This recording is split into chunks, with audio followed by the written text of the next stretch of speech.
গণনা শেষে রিকাউন্টিং, অশান্তি ভোট গণনা কেন্দ্রে। ভোট গণনার শেষ লগ্নে ধুন্ধুমার বিষ্ণুপুরের কেজি ইঞ্জিনিয়ারিং কলেজ চত্বরে ৫,৫৬৭ ভোটে বিষ্ণুপুরের বিজেপি প্রার্থী সৌমিত্র খাঁকে জয়ী ঘোষণা করার পর তা মানতে নারাজ তৃণমূল প্রার্থী সহ কর্মীরা।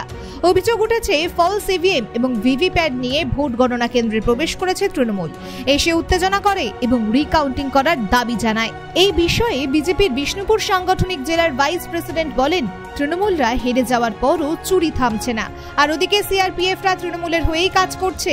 ওরা দিদির থেকে টাকা খেয়েছে। আমরা জয় নিয়ে নিশ্চিত, আমরা ভয় পাই না। আমাদের জয়ের কাগজ ওরা চুরি করতে পাঠায়, আর তাকে আমরা হাতে নাতে ধরি। ওদের চুরি ধরা পড়ে গেছে, আমরা রিকাউন্টিং চাই না।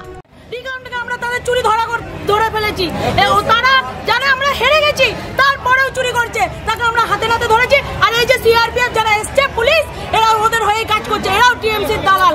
আমরা এদেরকে আর ভরসা করি না, এদের উপর আমাদের ভরসা উঠে গেছে।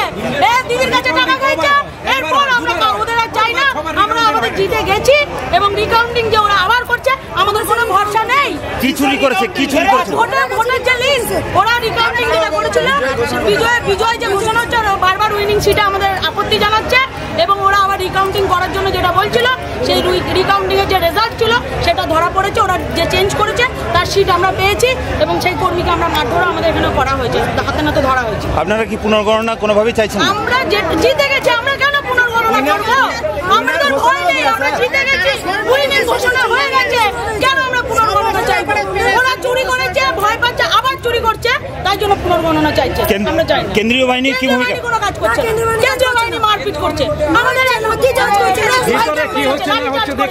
আমাদেরকে ভেতরে ঢুকতেও দিচ্ছে না, কিছু করতেও দিচ্ছে না। এরা তৃণমূলের দালাল, তাই আমাদের এদের উপর থেকে ভরসা উঠে গেছে। আমরা এদেরকে ভরসা করি। আপনার নাম কি? আপনার নাম কি? আমি বিষ্ণুপুর সাংগঠনিক জেলার ভাইস প্রেসিডেন্ট আছি বিজেপি। জিতে যাওয়ার পর ওই তৃণমূলের নেত্রী ওইখানে নাটক শুরু করে দেয়।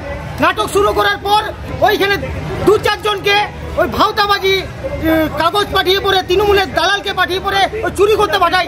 তাদেরকে আমাদের বিজেপি কর্মী হাতে নাতে ধরে। ওই হাতে নাতে ধরার পর হাতে নাতে ধরার পর আমরা যখন বিজেপি কর্মীরা ধরে, তখন ওকে সিআইএসএফকে বলে যে এখানে চুরি করতে এসছে। তারপর কিন্তু না কোনো পুলিশ প্রোটেকশন করে, না সিআরপিএফ কোনো প্রোটেকশন করে। সিআরপিএফ আমাদের বলার পর ও চোরকে ধরার পর গন্ডগোলের সূত্রপাত কোথা থেকে, কেন আপনাদের বিক্ষোভ? কেন্দ্রীয় বাহিনীর কি ভূমিকা দেখছেন? আমরা জিতে গেছি, আমরা জিতে গেছি। কেন্দ্রীয় বাহিনী কি করছে? কেন্দ্রীয় বাহিনীর ভূমিকা কোনো কিছু নেই। ওরা হয়তো তৃণমূলের নেতাদের কাছে পয়সা নিয়ে নিয়েছে, তারপর আমাদের গায়ে হাত তুলছে। আমরা বলতে যাচ্ছি, আমাদের মহিলাদের উপর গায়ে হাত তোলা হয়েছে, আমাদের গলায় হাত দেওয়া হয়েছে। এই কেন্দ্রীয়